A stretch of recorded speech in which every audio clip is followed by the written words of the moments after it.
નમસ્તે મિત્રો, તમારું સ્વાગત છે અનિલ્સ કિચનમાં। મિત્રો, ઘણીવાર એવું બનતું હોય છે કે આપણે ત્યાં બપોરના સમયે રોટલીઓ વધી હોય અને સાંજના ભાગે આપણને ભૂખ પણ લાગતી હોય। એવા સમયે આપણે આ રોટલીનો ઉપયોગ કરીને એક સરસ મજાનો નાસ્તો બનાવીશું, જેનાથી કરીને એ રોટલીનો ઉપયોગ પણ થઈ જાય અને આપણો નાસ્તો પણ બની જાય। તો ચાલો બનાવીએ આજની રેસીપી વઘારેલી રોટલી। મિત્રો, આ રેસીપીને બનાવવી એકદમ સરળ છે અને સ્વાદમાં પણ એકદમ ટેસ્ટી બને છે। જેના માટે આપણે સૌપ્રથમ એક બાઉલમાં 1 વાટકો જેટલી ખાટી છાશ નાખીશું। ત્યારબાદ 3 રોટલીના પીસ કરીને તેની અંદર આપણે નાખીશું।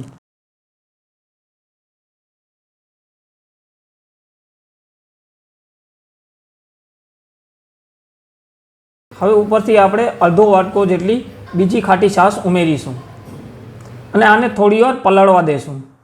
હવે આપણે એક વાસણમાં 3 ચમચી જેટલું તેલ ગરમ કરવા મૂકીશું।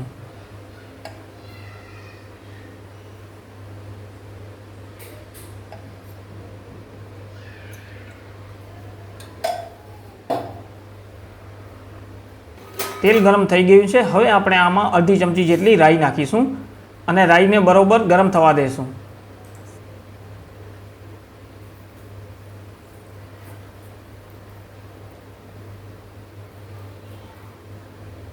રાઈ ફૂટી ગઈ છે। હવે આપણે આમાં અડધી ચમચી જેટલું આખું જીરું નાખી દઈશું અને એને પણ બરાબર ફૂટવા દેશું।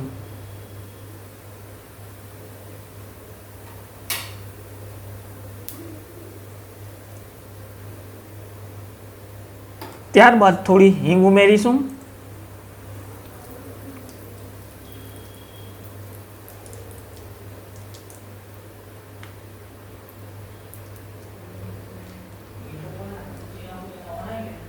હવે આપણે આમાં 7 થી 8 મીઠા લીમડાના પાન નાખીશું।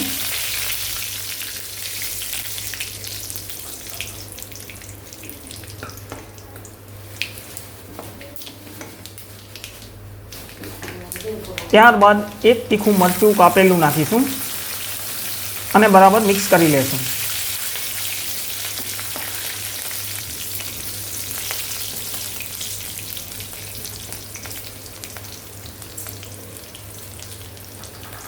હવે આપણે આમાં ઉમેરીશું 1 કાપેલું ટમેટું।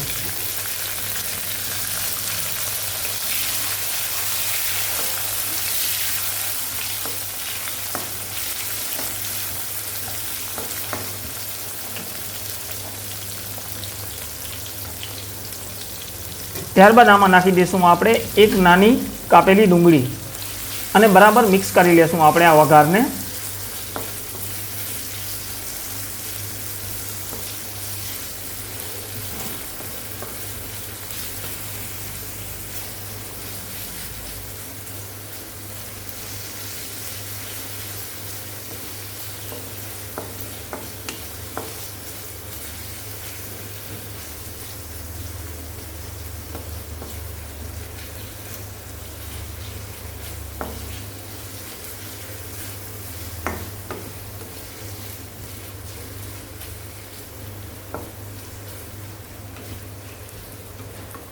હવે આપણે આમાં ઉમેરી દઈશું છાશમાં પલાળેલી આપણી રોટલી।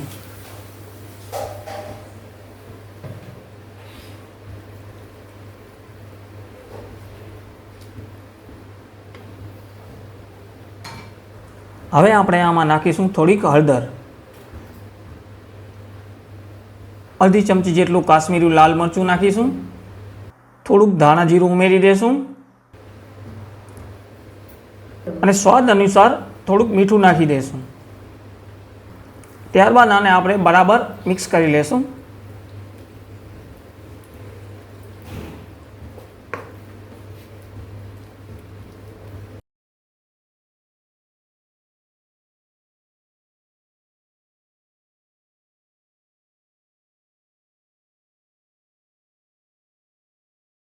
હવે આપણે આને લો મીડિયમ ફ્લેમ પર 5 મિનિટ સુધી પકાવવા દઈશું।